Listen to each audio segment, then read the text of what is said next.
Bugun InTravel kanalimiz uchun juda quvonchli kun bo'ldi. Nihoyat, ilk mehmonimizni kutib oldik.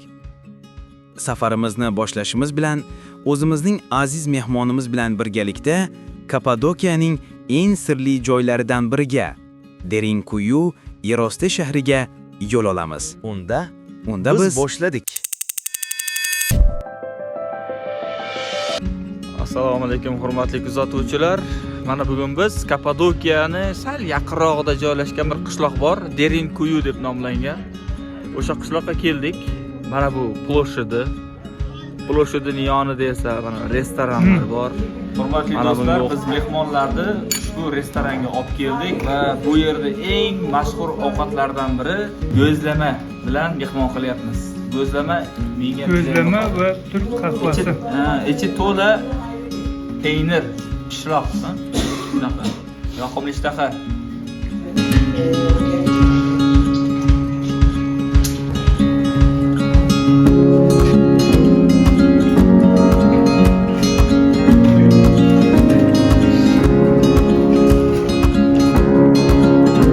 Nonushta qildik.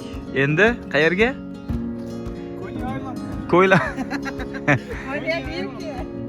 Endi yer ostiga 7 qavat joylashgan yer osti shahriga boramiz. Hozir biz Derinkuyu yer osti shahriga qarab tushib ketyapmiz. Aytishlaricha 7 qavatdan iborat yer ostida shahar bor deyishyapti. Ko'plar aytadi, 3 qavatdan keyin hech kim tusha olmaydi deydi. Hozir ko'ramiz birgalikda qanday ekan. Biz hozir kassaning yonidamiz. Turk fuqarolariga 100 TL ekan, chetdan kelganlarga esa qancha? $20. 20 dollar. Hozir ko'ramiz, ketdik. Derinkuyu qishlog'idagi yerosti shahar haqida eshitganmisiz? Bu sirli shahar Kapadokiyaning eng mashhur, eng katta va eng chuqur yerosti shahri bo'lib, tarixchilar uni inson qo'li bilan yaratilgan eng noyob inshootlardan biri deb hisoblashadi. Derinkuyu nomi chuqur quduq degan ma'noni beradi.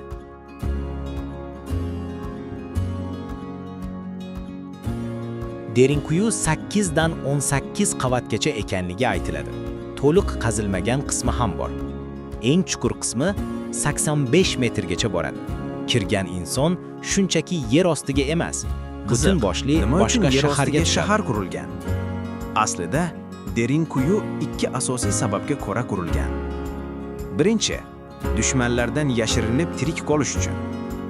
Kapadokiya tarixi davomida ko'plab bosqinlar bo'lgan. Aholi bu yerosti shaharlariga tushib, oylar davomida yashab qolgan. Ikkinchi, tabiiy himoya. Oshiqcha toshlar oson kovlanadigan bo'lsa-da, mustahkam qoladi. Bu esa ideal yashirin shahar yaratgan. Kuzatuvchilar, ko'ryapsizlarmi? Borgan sari egilyapmiz. Borgan sari torayapti, egilyapmiz. Mana shu yo'llarni himoya uchun mana dumaloq toshlarni tiqib qo'ygan.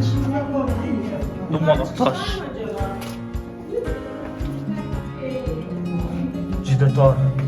Juda tor. Voy, siqilib qolyapman. Voy. Semizlar kemasin bergan semizlar tiqilib qolish hech gap emas. Men ozg'inman. Necha odam yashashi mumkin bo'lgan? Taxminlarga ko'ra, Derinkuyuda 20-30 ming odam yashay olgan.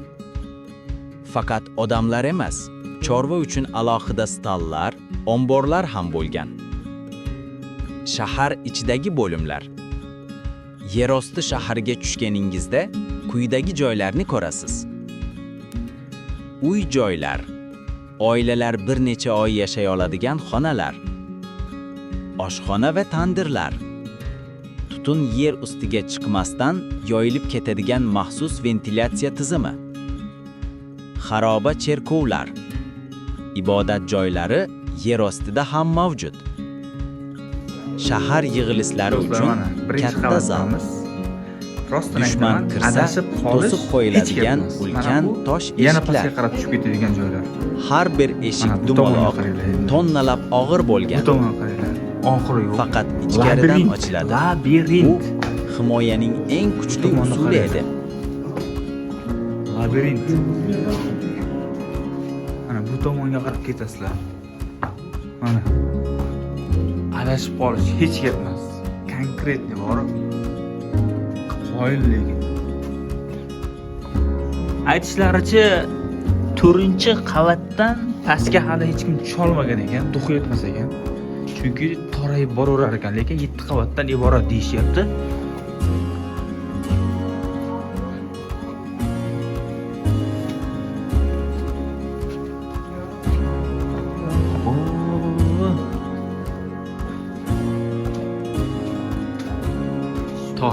Toshdan. Toshni qanday o'ygan bo'lar? Yo'q, u bitta bu yerda bir aylanib chiqdi. Ha, yani pastga tushar ekanmiz, ketdik.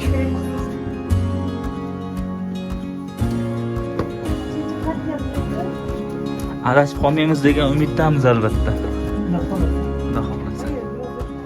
Hurmatli kuzatuvchilar, shu qadar odam ko'pki, mana qaranglar mana. Bu yerda havo aylanma qilgan ekan, mana oyoq ostini zashta qilib. Ventilyatsiya mo'jizasi. Derinquyiда 52 dan ortiq ventilyatsiya quduqlari bor. Eng kattasi 55 metr chuqur ustidagi quduq bo'lib, aholi uchun suv manbai ham bo'lib xizmat qilgan.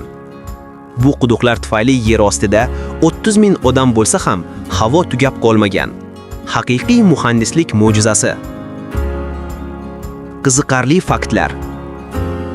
Derinquyi shahrining ichida otlar uchun joylar, yem omborlari, hatto o'qituvchilar xonasi ham bo'lgan. Shahar ichida yurganda yo'laklar tor. Bu himoya maqsadida. Dushman birma-bir kirgan. Derinquyi qo'shni qaymoqli yer osti shahri bilan 45 kilometr uzunlikdagi tunnel orqali bog'langan degan afsona bor. Mutaxassislar hali ham Derinquyining to'liq qismi ochilmaganini aytishadi. Qaytib ketyapti, lekin biz Konyadan keldik, tushamiz endi. Sig'may qolyapmiz-a? Sig'may qolyapmiz, haqiqatan. Hurmatli kuzatuvchilar, sizlarga yolg'on bo'lishi mumkin. Bir 50-60 metr yer ostiga tushdik. Yer ostiga 50-60 metr pastga tushdik. Mana bunday san'at asarini ko'rishingiz mumkin. Mana bu yerdan tushdik, mana juda ham tor, o'ta tor. Mana bu pastga qarab ketadi. Yana dalishga yana davom etamiz. Turistlar bu yoqqa qarab tushib ketib qoldi mana. Oxiri yo'q. Borib tushamiz. Xo'p, bundan keyin mana bunaqangi chiroyli o'ygan bu yerda. Nima bilan o'ygan davrida bilmayman, ha? Aka bilan. Kirka bilan o'ygan. Mana bu yog'i ham qanaqadir xona. Kim uchun xona bilmayman. Yashirinishga. Mana bu yog'i ketgan yana. Bu yog'i ham xona.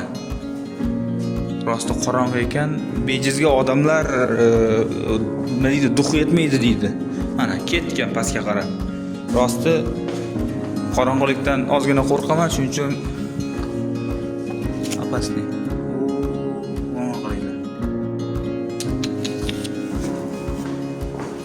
Adashib qolish hech ketmas.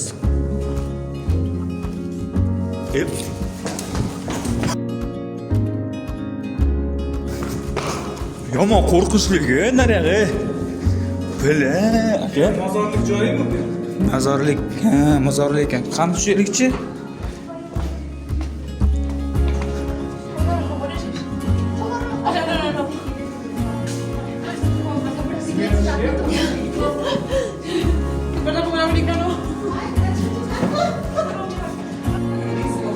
Mana turistlarda gidlar olib ketyapti. O'zimiz bu labirintni kashf qilishga qo'rqyapmiz, shuning uchun Elamon bilan yuribmiz hammalar bilan. Orqasidan yarib. Shular bir narsani biladi.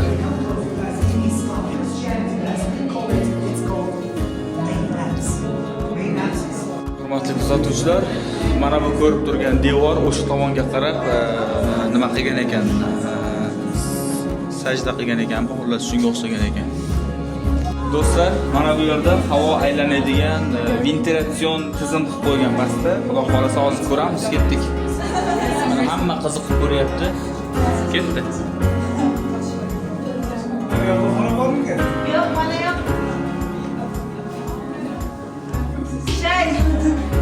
Kuku. Bu yerda aylanma yo'l bor ekan. Nimaga bunaqangi tizim qilgan bilmayman. Mana shu yerdan bir aylanib o'tgan ekan. Yo, qandaydir Chalg'itma usul bo'lganmi? Paparalam. Ventilyatsiyon tizimga tushamiz. Muncha muzdek havo keladi bu yerdan. Zax. Конечно, zax bo'ladi. 50-60. Ay, insonlar qanday yashagan bu yerda? Qanday yashagan Qanday bilmadim. o'ygan, qanday yashagan? Toshda o'yganini qarang-da bular. Mana. Ventilyatsiyon tizim. Havolandirma. Oho. Ishlayib, o'yib, qara havo qilganda nuri. Qara, tepaga ko'rsatgin. Havo shu yoqdan kelgan. Havo shu yoqdan kelgan. Polniy mana shu. Bak, yuqoriga. Polniy havo aylantirgan shu yerdan havo. Ha, boyagi havo mana shu yerga ham kelgan ekan. Aylantirish uchun. Mana shu qavatni havo bilan ta'minlagan.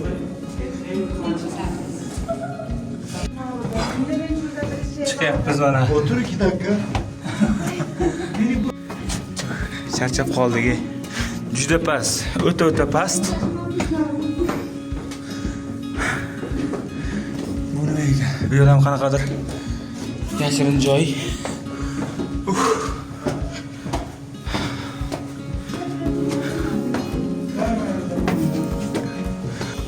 Mana do'stlar, havo ventilyatsiyani hamma 7 qavatga ham aylanish uchun eng avvalambor mana shunday qilib chuqurlikda tovlangan. Xudo.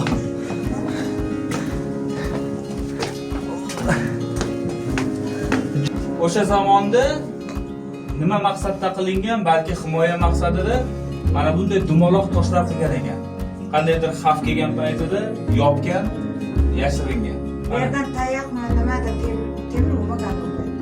Qarang, obunachilarga maslahat berardim. Hamma kelib bir bor shu yuqorida ko'rsin. Juda ham go'zal. Sizga nasib qildi kelib ko'rish, sizlarga nasib qilsin. Hammaga nasib qilsin. E'tiborlaringiz uchun rahmat. Lekin belingiz Yer ostiga bo'lgan sayohatimiz shulardan iborat edi. Mehmonlarimiz bilan navbatdagi manzilimiz Ixlara vodiysiga uyushtirgan sayohatimizni esa keyingi videoyimizda sizga ko'rsatamiz. O'tkazib yubormaslik uchun kanalimizga obuna bo'lishni unutmang. Endi 800 metr yuqoriga ko'tarilamiz. Ketdik.